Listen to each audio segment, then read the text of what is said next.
Good morning. Good morning. Thank you for all coming out today.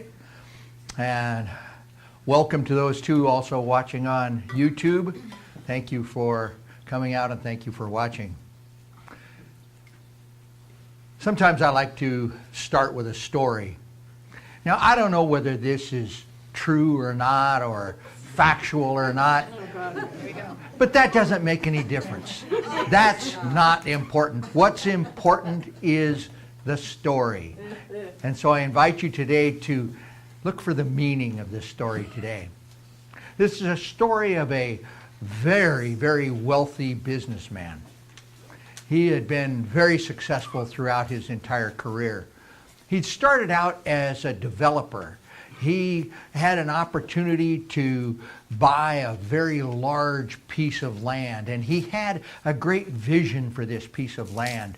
And he was able to secure financing for it, and he bought it, and he partnered with a builder, a guy that could really build, and he subdivided this large piece of land, and it had some just stunning views. It was really quite an amazing piece of property. And the builder that he selected to work with was a very high quality builder. He never cut any corners. He always built a very, very quality home. And so he divided this property up into lots, and he didn't scrimp on the size of the lots. He didn't try and squeeze as many houses in as he could or anything. He had very large lots, and he had these really high quality homes, and they sold very, very well. And the builder and the developer did very, very well. The developer reinvested in other things. He did other stuff. He got into the banking industry, and he got into a lot of different things, and the builder continued to do well too, until the time came when there was a downturn in the housing market. And even though they had diversified and they had built properties around the residential area they'd done, and they had food stores, they had strip malls, they had other things, and there were other income streams. Once the construction was done, the builder went on a little bit tough times. And this continued for some time, and they both were getting older and whatnot, and the builder got to a place where he thought that he may kind of be at the end of his time. And so this very, very wealthy businessman got an idea, and there was one particularly beautiful spot in this large tract that he had bought. The view was stunning. It had easy access to the schools. It had, everything that you could think of in this very large lot. And so he went to his friend, the builder, and he said, I want you to build me a house here. And I want this to be the biggest, best house you've ever built. And these are the kind of things that I want in it. And he gave him some general things, and he turned over this project to his good, trusted friend, the builder. And so the builder looked at it, and the builder knew that this was probably going to be the last big project that he did. And he also knew that he was kind of coming to the end of his days, and as a builder and whatnot, and he knew that he didn't have much in the way of savings. And so for the first time in his career, he kind of started cutting corners. And he mixed the concrete for the foundation a little bit thin, and he saved a few dollars, and he was able to use some older lumber, and with that he saved a few dollars. It wasn't quite as straight, and a lot of times he cut some additional corners. It came to the roofing, and he had some stuff, they looked almost the same, but it wasn't quite as good. He knew that it wouldn't last as long. But over the course of the almost $500,000 that the businessman had given him to build this house, he was able to squeeze a little bit more out of it, and he squeezed almost $50,000 out of what it would have cost him to build it. And that was going to be his little nest egg as he went into retirement. And so he finished up the job, and it looked great. It looked great. but at every corner he'd cut a few corners. And when he was done, he was glad to be done with the project. The wealthy businessman came up to him on the last day, and they came up and shook hands in front of the house, and the wealthy businessman turned around and he handed him an envelope. And in the envelope was the deed to the house and the keys to the front door. And he said, I just want to thank you for all of your loyal service through all these years, and I want to present to you, this is your home. Whoa.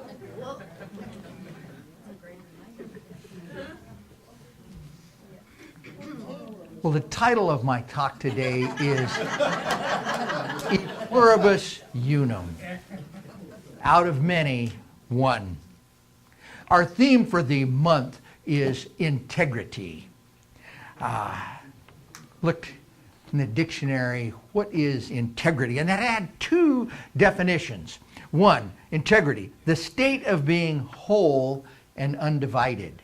And that's the one that resonated with me. That's what integrity meant to me when I first learned it. I think of the root word integer and one, whole, undivided.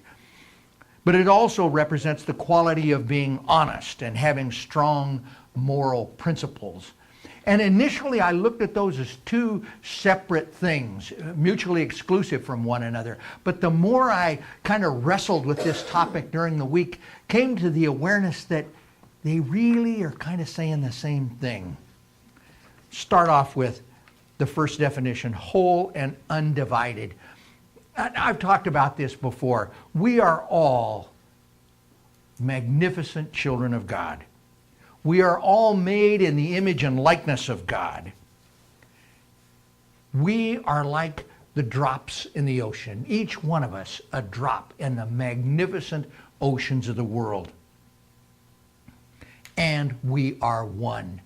We may be different. We may have different saline solution to us. We may be in a different part of the world. We may be in a solid form as ice at the North Pole or the South Pole.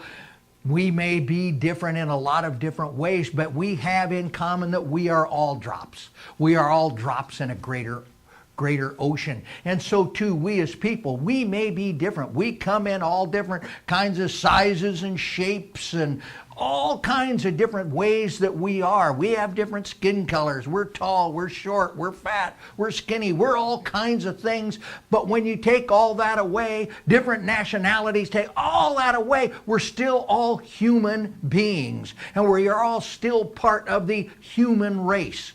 We are one. We are all drops. It's like, first thing that I thought of was we're all like individual pieces of glass in this giant stained glass window. I think walking through the Camino and seeing those incredible cathedrals and their stained glass windows. Or even in a giant mosaic. We're each a different kind of a tile, different colors, different shapes, during everything, but we come together to form this magnificent picture.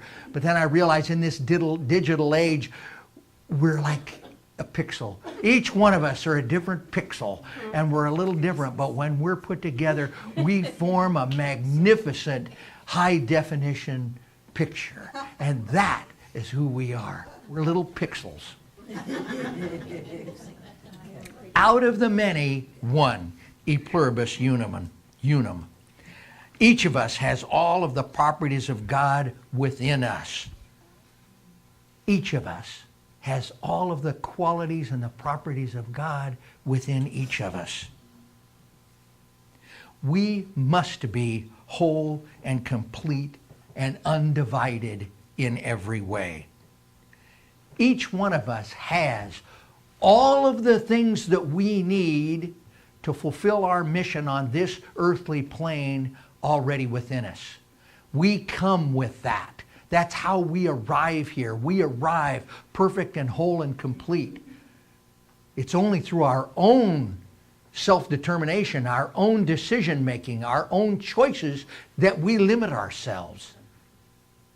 And we judge ourselves. No, I don't have his qualities. You know, I don't have Jenna's voice or her training. There's no way I can sing like Jenna. But I have a different skill set. You know, I can't speak like Roger Teal. I can't get up here like Michael Beckwith and all that.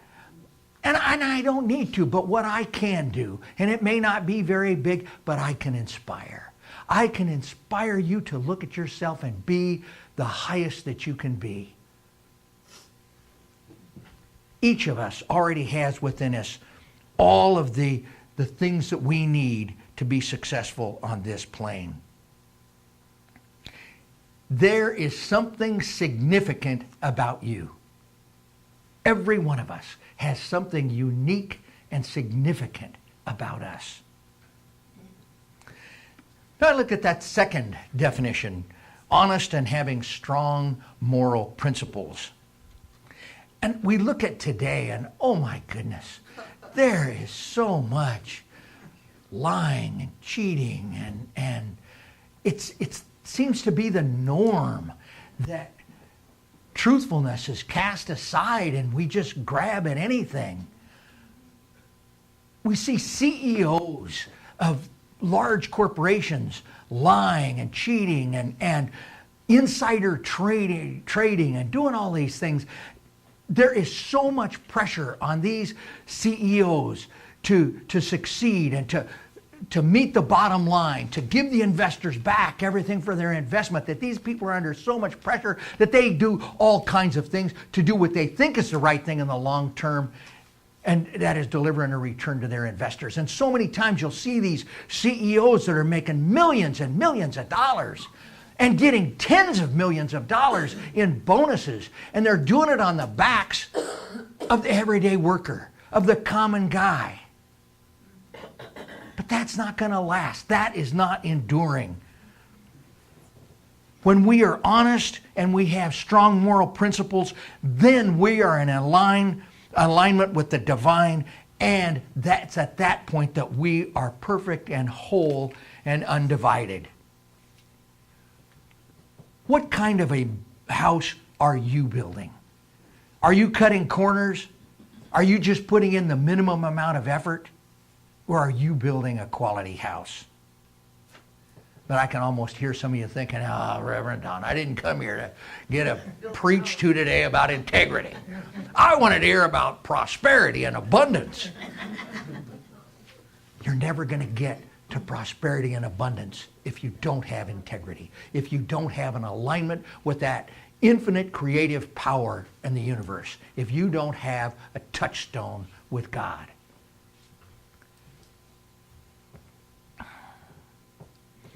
Getting ready this morning, was talking with Karen, and she was talking about her week coming up, and she told me a story that fits today's so very well. She had a principal say to her, and she's applying and getting ready for interviews and stuff to become a principal. And this individual said, but Karen, you don't have to worry because you are authentic.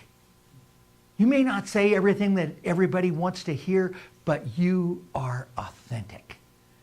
And that's exactly what I'm talking about.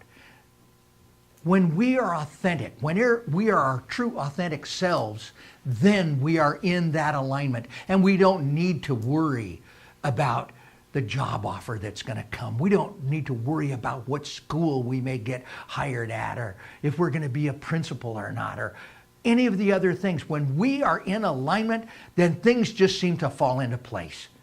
And it happens over and over and over.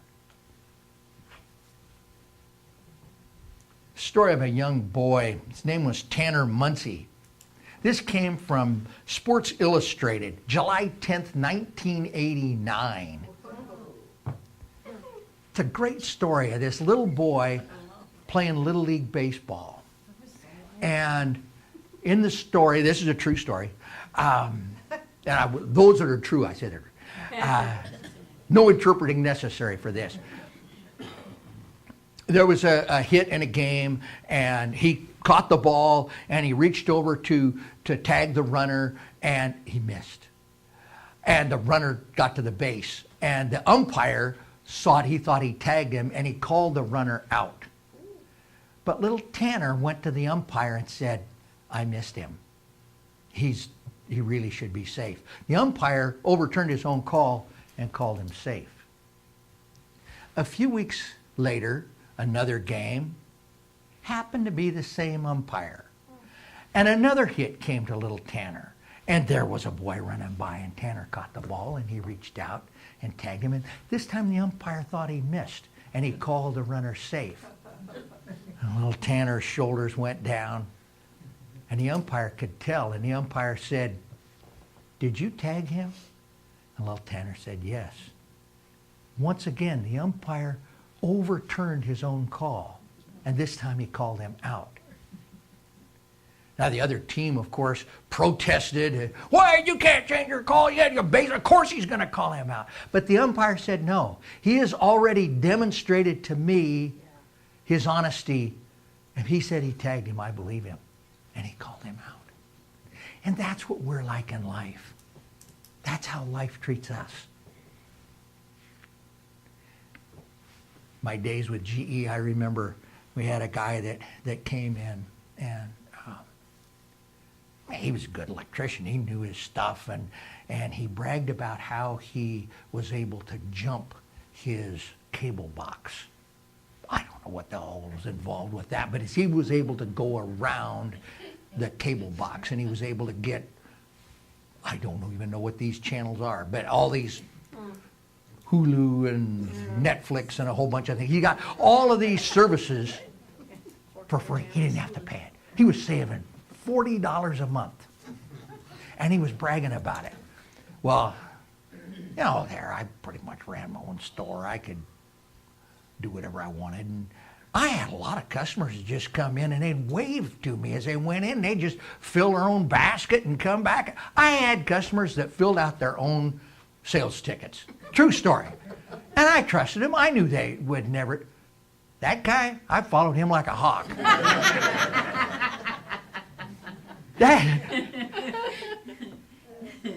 And I noticed that all these guys were making just about the same amount of money. They were all living pretty much the same way. A lot of guys were all the same. And he always struggled. He always was fighting to stay one step ahead of the bill collector. And I can't help but think that $40 he was saving money's Hulu bill or whatever it was didn't really help him that much. And we teach our children and our grandchildren by what we do. Oh, do we ever. We are the example. Oh, and it's so easy to fall into the trap. I was 15, maybe, I don't know, a year or two, either way. And my dad took me fishing over to the Gunnison River. And we drove over to the Gunnison, and Dad said, oh, it's been a long, long time since I've been over here. It's probably 20 years since I've fished the Gunnison. But I know a few holes. Oh, it's going to be good. And we got up above the town of Gunnison into the Gunnison River, and we got ready to fish. And it was like Dad had seen a ghost. I swear, he just turned white. And he said, oh my God, he said, I just remembered something. He said, many, many years ago, Don, before you were born, me and Uncle Bud and Uncle Joe and old Bill Bowman came up here to go fishing. And he said, Uncle Bud slammed the trunk of the car door on my Phillips fly rod and broke the tip off my fly rod. And he said, we didn't know what to do. So Bill Bowman and Uncle Joe continued to fish. They stayed and fished, and so Uncle Bud and I went into town. And they didn't have fly shops back in those days. You bought tackle and flies and things like that at the hardware store. And so they went to the local hardware store, and Dad explained what it was, and he told him, this was the early 40s. This was before World War II. And still the Depression. He said he didn't have the money to buy a new fly rod. But the owner of this hardware store said, you look like an honest guy, and he gave him a fiberglass fly rod. It was many steps down from the Phillips bamboo fly rod that he had. But Dad got it, and he thanked him, and he said, next time I'm over on the western slope, next time I'm over here, I'll pay you for it. And the guy said, I trust you. Well, they got back, and things got busy at the store, and Dad never made it back over to the western slope the rest of that year. And the next spring came, and instead of going over to the Gunnison like they'd always done for one of their first trips of the year, they decided to go to Wyoming instead. And the next year he didn't get back either, and the next year, and pretty soon the years turned into decades. Until that day we were on that stream, Dad had forgotten that he said he would be back to pay for that fly rod. We packed up right then and there, and we drove back down into Gunnison, and we went to that store, and it was boarded up. You know, it wasn't boarded up. It was something new. It was no longer a hardware store. It was, I don't know, probably the Hulu store. I don't know. It was something that was different. And so, you know, the easy thing to do, and well, I tried, you know. I feel bad that I forgot, but I tried. But not Dad. He went to the store next door, and he said, hey, what happened to the hardware store? Oh, he gave up the ghost 10, 12 years ago. He switched and did something else. Well, whatever happened with him? Oh, he passed away a few years ago. Well, what about his kids? Well, they're still around somewhere. Well, back then they used to have these things that are called phone books. I know, you can laugh, but they really were. There were these things called phone books, and it had people's names in it, alphabetically. And so Dad went, and they were hanging in this thing called phone booths, and go and open it and look down there, and he looked down, there was that guy's name. So he called the guy, and he told him that, you know, he wanted to pay for this fly rod. And the guy said, what? And he said, we closed that store over 10 years ago. The books on that have been closed forever. Dad, I don't care. I still want to pay for that. And my dad went over and not only paid for that fly rod, but he paid him interest for over 20 years. Wow. Which was way more than the price of the fly rod. But what a lesson for me. What a lesson in integrity. And when I got into the business in GE, there were so many opportunities to cut corners, to do things wrong. There were so many opportunities to take advantage. And I'll admit, I succumbed over the years. But you know what? After a couple times of that, that wasn't the way to go for me. I always remember Dad and that fly rod.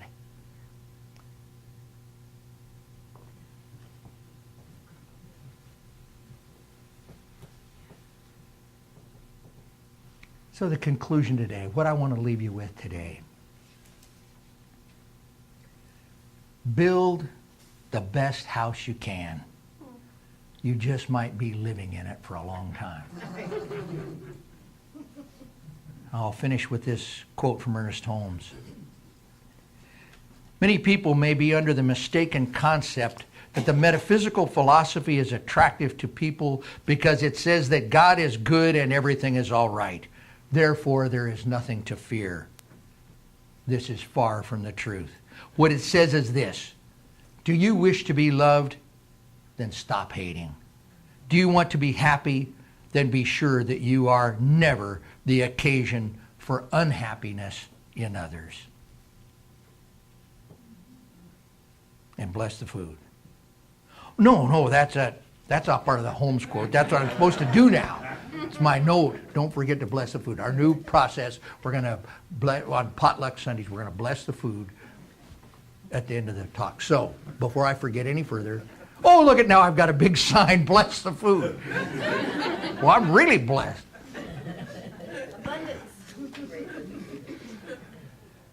No joke today. Used 2 last week. Used them up for the whole month. The new month. Oh. Might have to dig up one.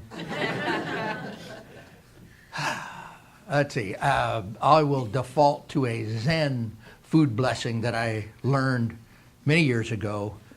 I had a a teacher in practitioner training, Reverend Guy, and he said, you will memorize a food blessing, an invocation, and a benediction. And so this is my memorized food blessing. It's Zen food blessing. Earth, fire, water, air, and space combine to make this food. Numberless beings have given their lives, their love, and their labor that we might eat. We nourish our bodies so that we might nourish life. And so it is. So it is.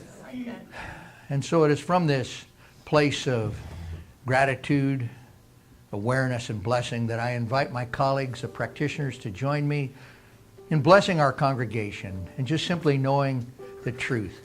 That regardless of what issues may be facing you, whatever you may be up against in this world today, there is a higher truth.